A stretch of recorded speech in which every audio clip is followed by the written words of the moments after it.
November 1796. The most powerful woman in Europe collapses in her private bathroom. No scream, no warning. Ow. Just a thud on marble. By morning, Catherine the Great is dead. Within hours, a whisper slithers through the Winter Palace. She didn't die of a stroke. She died underneath a horse, a pulley system, stallion, a snapped harness, crushed by her own secret desire. Absurd, impossible, biologically insane. Yet 230 years later, millions still believe it. Why? Because Catherine terrified the world while she was alive, so they destroyed her after she was gone. She seized an empire with no royal blood, outsmarted kings, conquered more land than Napoleon, built the Hermitage, and ruled better than any man on the continent. And for that, they gave her the most disgusting death story in history. I'm about to show you the lie, the woman, and the revenge that outlived them both. Stay till the end. You won't see Catherine the same way again. Let's begin. The most powerful woman in Europe didn't die quietly. She fell suddenly, violently in the heart of the Winter Palace. And within hours, the greatest scandal in royal history was born. On a cold November morning in 1796, the palace that had witnessed coups, coronations, and executions now watched something far more unsettling. The final breaths of Catherine the Great and the beginning of a lie that would outlive her. Before we dive further, drop a quick comment and tell me where you're watching from. I love seeing how far these stories reach. Catherine II lies unconscious on her massive imperial bed, the velvet canopy looming above her like a dark red sky. Only hours earlier, she had collapsed in a small private bathroom, her body folding to the marble floor without a cry. Servants lifted her in a panic, rushing her through gilded corridors lit by trembling candle flames. Now she is barely breathing. Court physicians gather around her in stiff silence, their faces drawn and helpless. They know there is nothing left to save Catherine's life. 34 years of conquest, reform, war, diplomacy, ambition, and constant motion is fading out in slow, uneven breaths. By dawn, she will be gone. And almost immediately, something begins to move through the palace, through the city, through Russia itself. A story, a whisper, a seed of poison. It doesn't speak of her campaigns against the Ottomans. It doesn't recall the cultural renaissance she sparked. It doesn't mention the museums she built, or the philosophers she corresponded with, or the empire she reshaped. The world chooses not to remember any of that, chooses something else, something grotesque. By the time Catherine's body cools, servants are already murmuring that her death wasn't natural. Something happened, something shameful, something unspeakable. And in the chaos that always follows the death of a ruler, lies travel faster than truth. The rumor claims the empress didn't die from a stroke. It claims she died beneath a horse. As the story spreads, details mutate like a disease. In one version, she engineered a pulley system to suspend a stallion above her. In another, she grew bored of men and sought something else. In every retelling, the ending is the same. The harness snaps, and Catherine is crushed under the weight of her own depravity. It's absurd, it's impossible, and that's exactly why it thrives. A scandal that vile, that theatrical, that humiliating, it's irresistible. It slips from parlors to marketplaces, from the salons of Paris to the courts of Vienna, until the lie becomes more vivid in people's minds than the truth ever could be. But if you peel back the cruelty of the myth, something important remains. The life of a woman who terrified her opponents long before they found a way to defile her memory. Catherine was not born to shake continents. She wasn't even born with a claim to anything greater than a minor German title.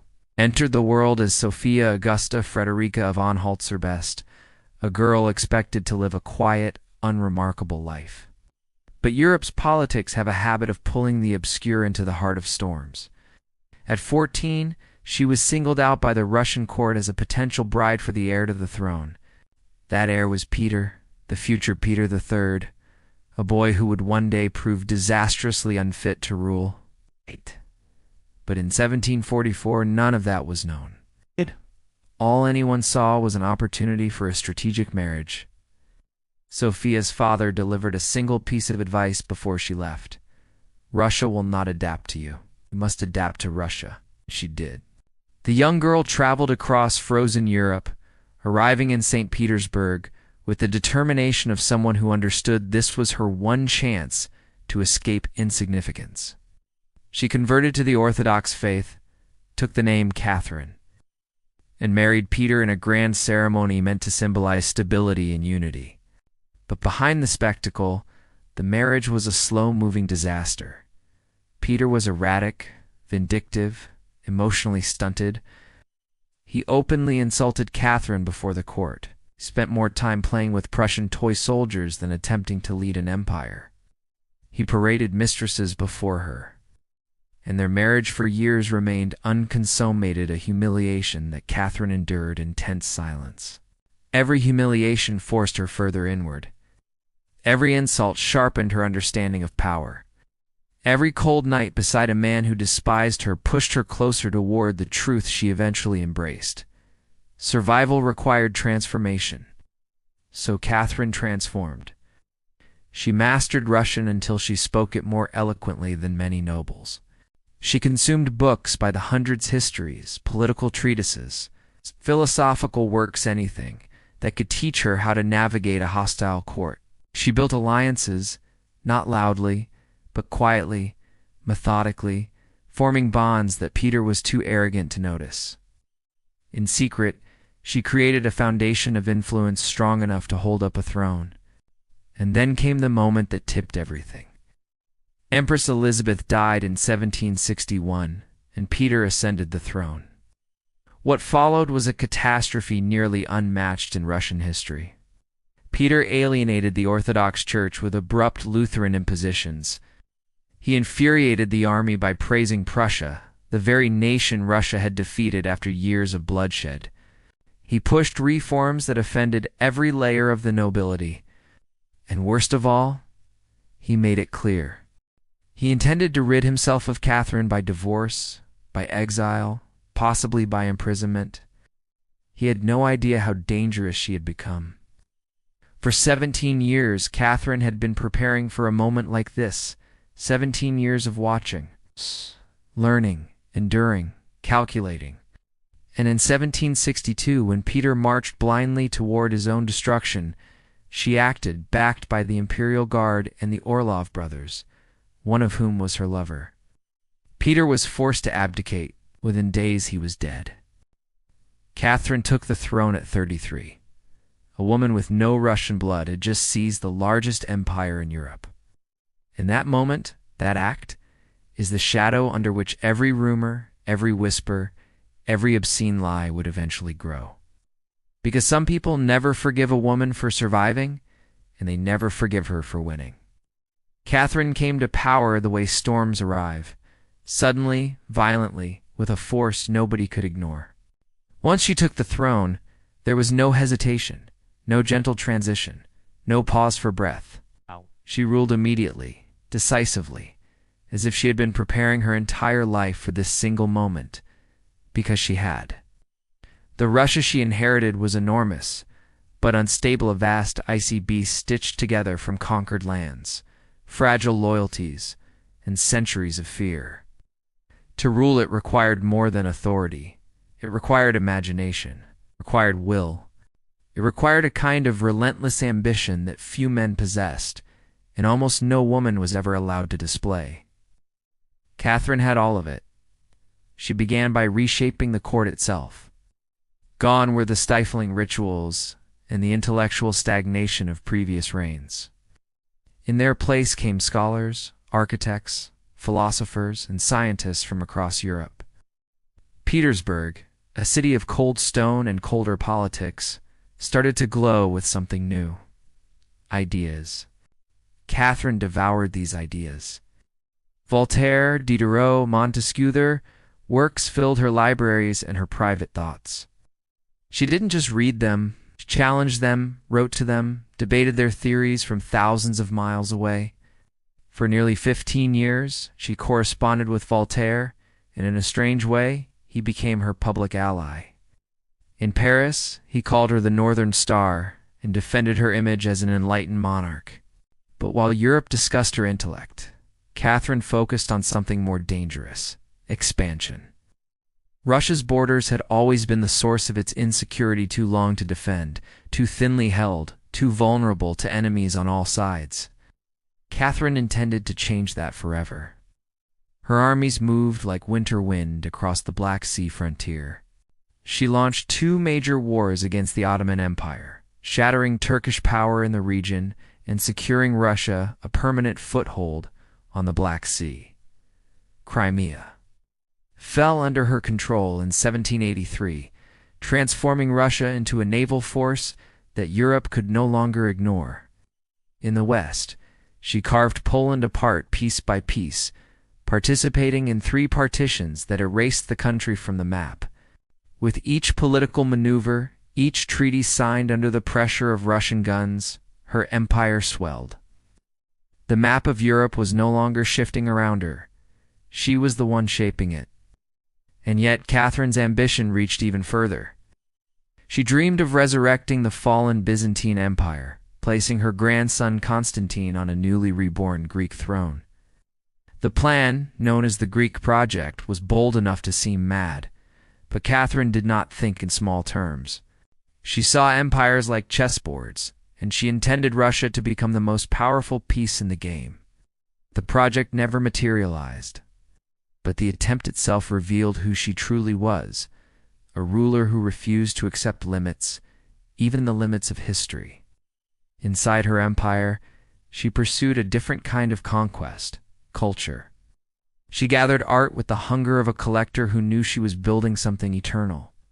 Masterpieces from Italy, France, Holland, and beyond were shipped to St. Petersburg in endless crates. The collection grew so massive that she built a new wing of the palace simply to house it. That wing became the Hermitage, a monument to a woman who wanted to turn Russia into something refined, sophisticated, impossible to overlook.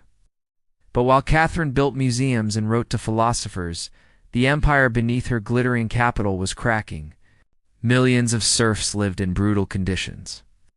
Families were sold like cattle. Peasants were beaten, starved, and worked to exhaustion under noble landlords who held near total power over them. In 1773, the fragile order shattered. Emilian Pugachev, a Cossack with charisma and a dangerous talent for storytelling, gathered thousands by claiming to be Peter III, Catherine's murdered husband, returned from the dead to liberate the oppressed. His rebellion wasn't a skirmish, it was a wildfire. Town after town fell, landlords were slaughtered. Imperial authority collapsed across entire regions. For the first time in her reign, Catherine felt the empire trembling beneath her. She responded the only way she believed would preserve Russia and herself. Her armies marched with ruthless precision. Pugachev was captured, dragged to Moscow in a cage, and executed in a public spectacle designed to freeze rebellion in the blood of the witnesses. His followers were hanged along the roads, their bodies left swaying in the wind. The message was unmistakable: break Russia, and Russia will break you back. The rebellion changed her. Whatever idealistic ideas she once held about improving the lives of serfs evaporated. Stability demanded obedience, and obedience demanded fear. Catherine expanded the nobility's control over their peasants, tightening the chains in an empire already notorious for its brutality. Duality enlightenment on the surface, iron beneath became the signature of her rule. But the world rarely judged her for political contradictions.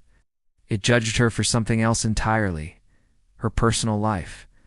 Catherine's lovers were not secrets. They were part of her court's rhythm. Some were political allies. Some were emotional havens. Some were young men eager to be chosen. She rewarded them with titles, lands, and estates. And when the affair ended, she ensured they landed softly, often married to wealthy wives, or promoted to comfortable ranks. Europe's kings had done worse for centuries. But Catherine was a woman, and women were not allowed to behave like that. Her enemies seized on every relationship. They whispered that she was reckless, depraved, insatiable.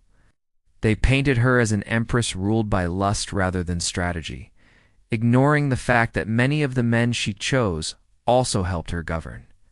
They ignored the nuance and printed the caricature. It was easier to believe a woman could control an empire with her body rather than her mind. The contempt gathered like storm clouds, rumors mutating in the dark until something far more vicious was ready to be born, a rumor, powerful enough to outlive her. A rumor crafted to tear her legacy apart piece by piece, but what it would become and how far it would spread, no one in Catherine's lifetime could have imagined. A lie was coming, one so obscene it would crush truth beneath it. Catherine the Great's death should have settled her story. It should have ended with a state funeral, a sealed coffin, and a legacy written in the vast territory she expanded and the brutal rebellion she crushed. But instead, the moment she died, something venomous began crawling out from the cracks of Europe's politics. What started as a whisper grew into the most infamous lie in royal history. Her final hours were painfully ordinary. On November 16, 1796, Catherine collapsed in her private bathroom, her body failing without fanfare. Servants carried her to her bed, where she drifted between breaths until she slipped away the next morning. Doctors documented everything: the timing, the symptoms, the stroke, the coma. There were witnesses, records, rituals. Nothing mysterious, nothing scandalous. But truth rarely survives long in a palace. Her son Paul refused to defend her. The relationship had always been strained, poisoned by suspicion, resentment, the belief that Catherine had stolen both his father's crown and his father's life. Whether Paul truly thought she orchestrated Peter III's murder, or simply needed someone to blame, he didn't try to protect her reputation. He didn't even try to stop what came next. And what came next was born in the salons of Europe, not in Russia. France, in the feverish chaos of revolution, hated Catherine for her hostility to their cause. Conservative monarchies resented her reforms and her dominance. Religious traditionalists detested her Enlightenment ideals, and countless defeated rivals foreign diplomats. Exiled nobles, failed conspirators, carried grudges sharp enough to cut. They couldn't challenge her armies anymore. They couldn't undo her victories. But they could do something far more devastating: destroy her legacy. At first, the rumors were simple, the usual attacks aimed at powerful women. She was too fond of young men. She indulged herself. She behaved in ways no respectable woman should, but ordinary slander wasn't enough. Catherine was too vast a figure. To reduce her, the lie had to be grotesque enough to overshadow her entire life. And so, the final monstrous rumor emerged, precise in its cruelty, perfect in its humiliation. It claimed she died while engaging in an act with a stallion, a pulley system. Suspended horse, a snapped harness, a crushed empress. The story was absurd, physically impossible, biologically ridiculous. But none of that mattered. What mattered was that it was unforgettable. The rumor didn't need facts. It needed imagination. It needed shock. It needed to cut deeper than any political criticism ever could. Within months, the tale spread across Europe, whispered behind fans at aristocratic dinners, murmured in taverns, repeated with delighted disgust in streets and salons. By the early 1800s, it had become entertainment. By mid-century, it crept into gossip books, travelogues, satirical sketches. By the late 19th century, even educated Europeans repeated it casually, as if it were a footnote of history rather than a weapon of slander. It didn't matter how many doctors witnessed her stroke. It didn't matter that no document from the time mentioned anything unusual.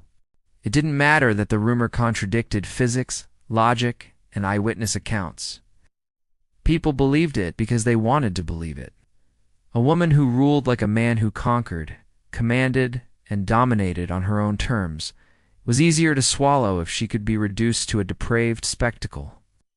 And Catherine didn't just rule like a man. She ruled better than most of them. That alone made her dangerous. The horse myth wasn't an accident. It was an exaggeration. It was a punishment. Society could accept tyrants, conquerors, and warmongers as long as they were men. But a powerful woman who chose her lovers, a woman who dethroned her husband, seized the empire and refused to apologize for any of it. That was unforgivable. So they crafted a legend meant to follow her forever. It didn't matter whether the lie made sense. What mattered was how effectively it overshadowed her accomplishments. And even today, centuries later, the myth remains alive, echoing in jokes, memes, and half-remembered facts repeated by people who have no idea they are participating in a political smear campaign older than their own nations.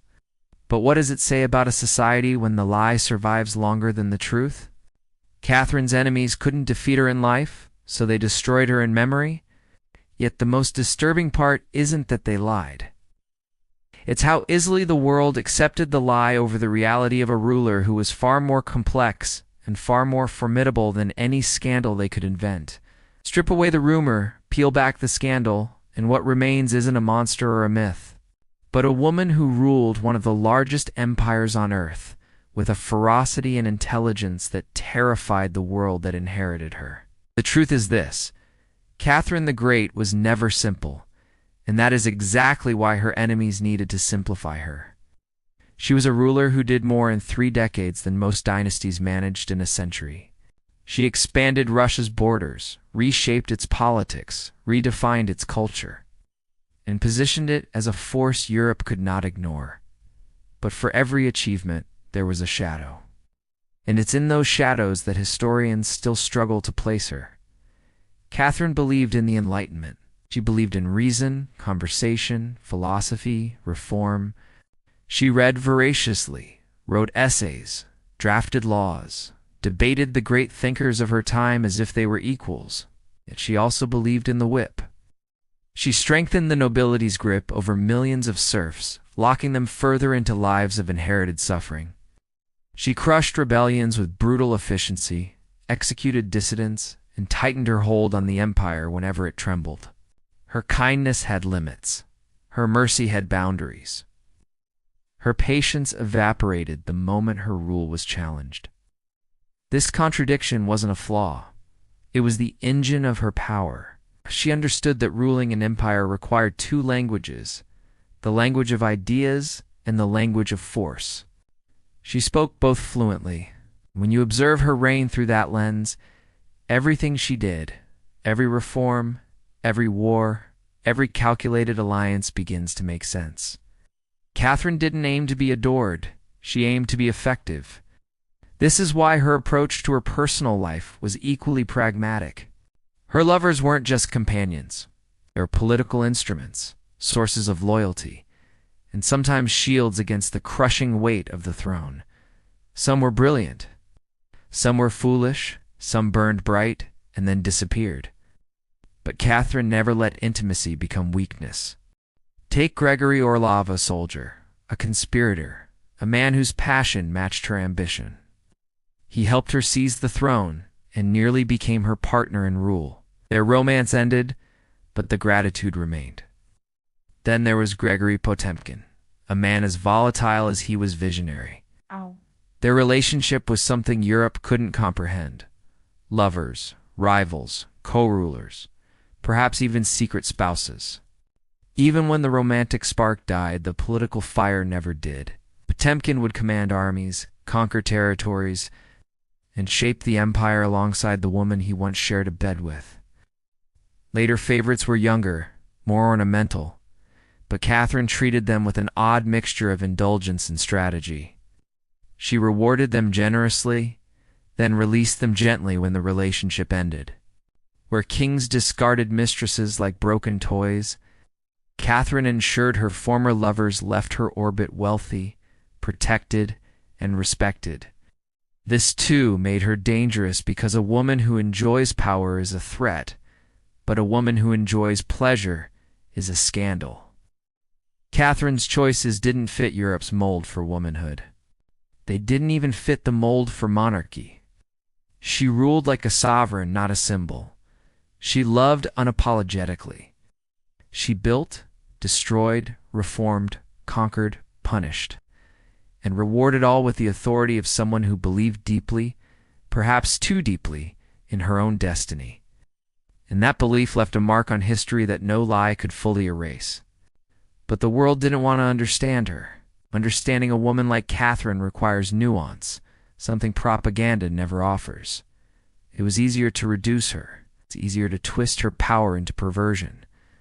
Easier to mock her than to reckon with the scale of what she achieved. After all, think of what she accomplished. She turned the Hermitage into one of the greatest museums on earth. She expanded Russia's territory by hundreds of thousands of square kilometers. She redefined the monarchy's role in politics. She stabilized a collapsing empire. She outmaneuvered kings, diplomats, enemies, and even her own husband.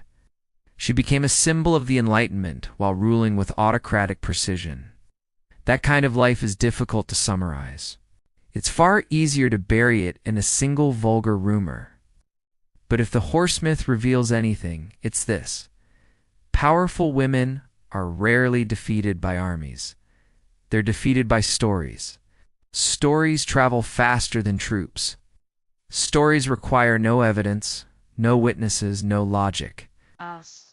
Stories stick especially when they flatten a complicated person into something the world finds easier to mock than understand. Catherine the Great deserved a legacy built on her achievements. Instead, she was handed a legacy built on someone else's imagination. Yet here's the part her enemies never predicted. When you excavate the truth beneath the rumor, Catherine becomes even more formidable. Not because she was perfect, far from it, but because she was real. She was brilliant and brutal, compassionate and calculating, progressive and oppressive, a ruler so extraordinary that the world had to invent a myth obscene enough to overshadow her reality. But her real story, the one written in blood, ink, stone, and territory, refuses to stay buried. History remembers Catherine the Great not because of the lie, but because the lie could never fully contain the woman who inspired it. And in the end, the only thing truly crushed beneath the weight of the rumor was the truth of how dangerous she really was. If this story kept you watching, drop a like and comment your country or city below. I truly love seeing where everyone's tuning in from. And please subscribe to help this small channel grow. It means more than you know.